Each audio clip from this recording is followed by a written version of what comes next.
kingdom of God is the divine work in every individual's heart.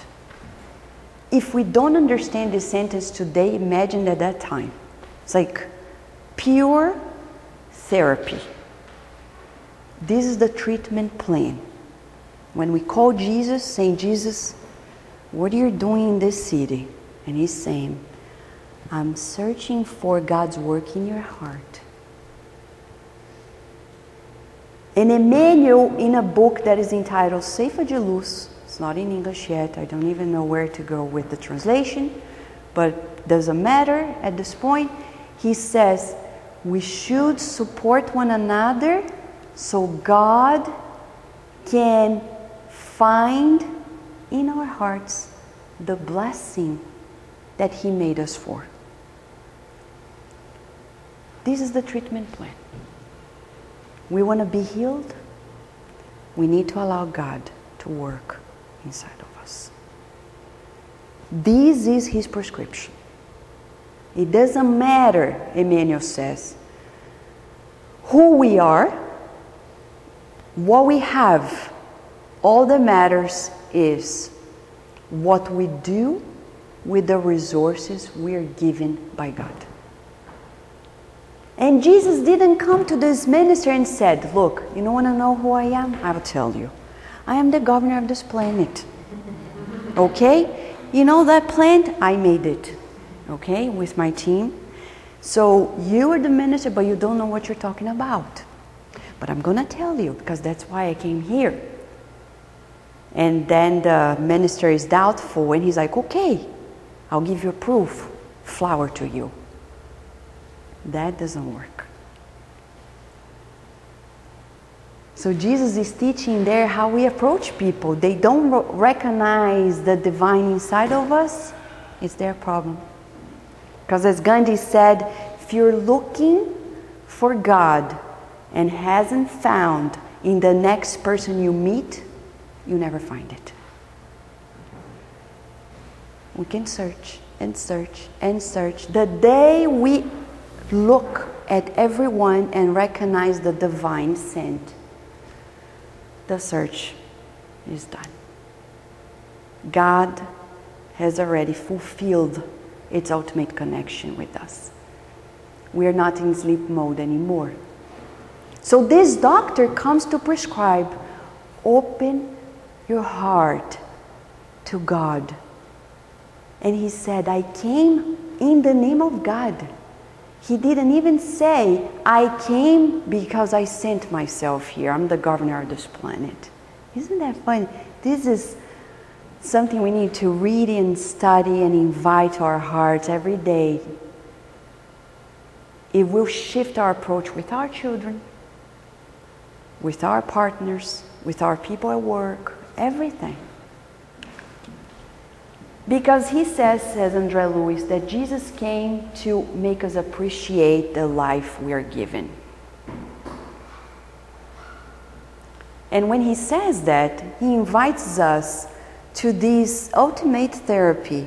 When he was healing the bleeding woman in Matthew 9:22, at the end, he tells her, take heart, daughter. See his kindness? Daughter. If today it's outrageous for some people, imagine at the time. Take heart, daughter. Cheer up.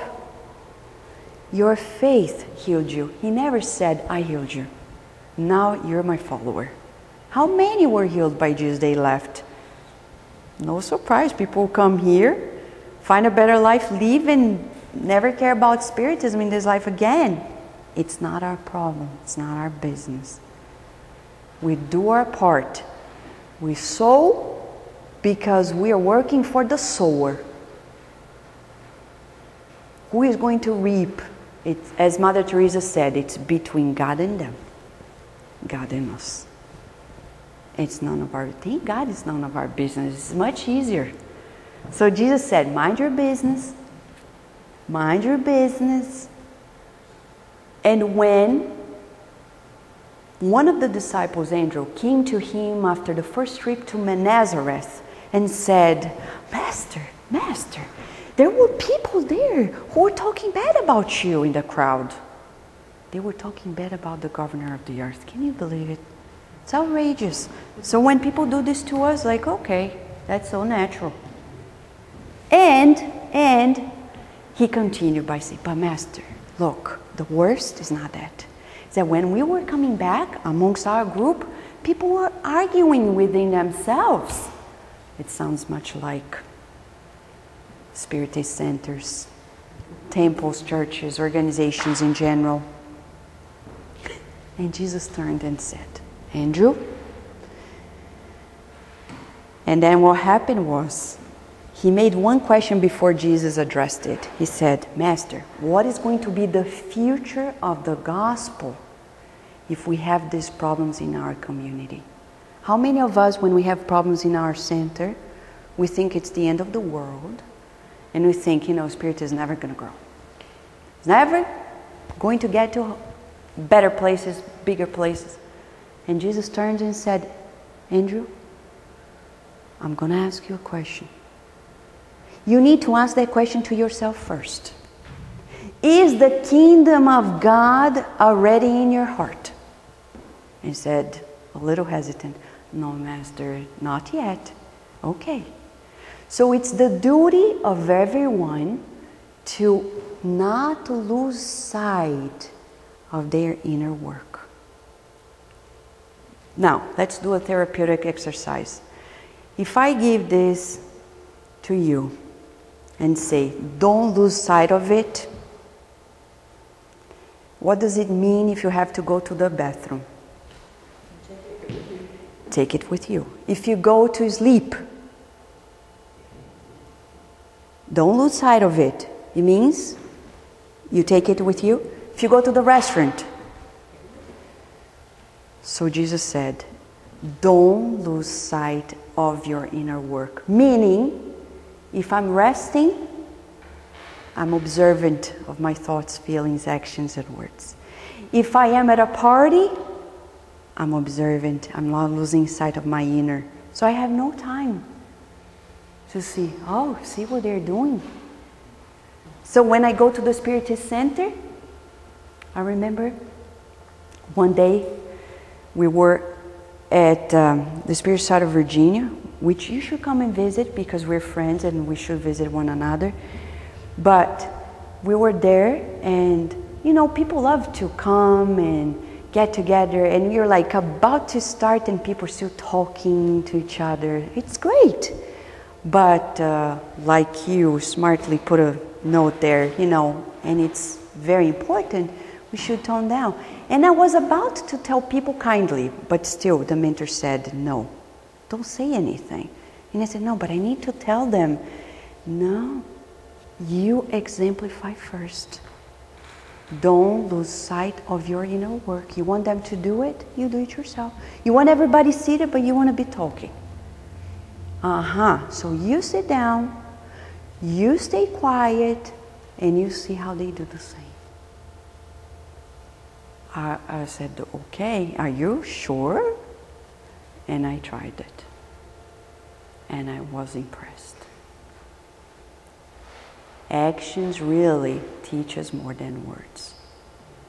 Sat down, and then, boom. Like, okay, learning. Don't lose sight of our inner work. Have we really accomplished it? Can we start demanding others? Jesus didn't do it himself. He was the governor. We never heard that he came to Caesar and said, come on, guys. I gave you the whole thing. The house, the planet, the resources. And you're doing this? He didn't. He had his work to do. We do too.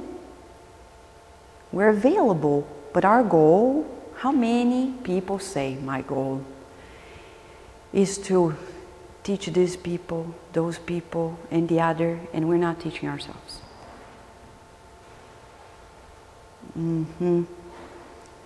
We teach by example first.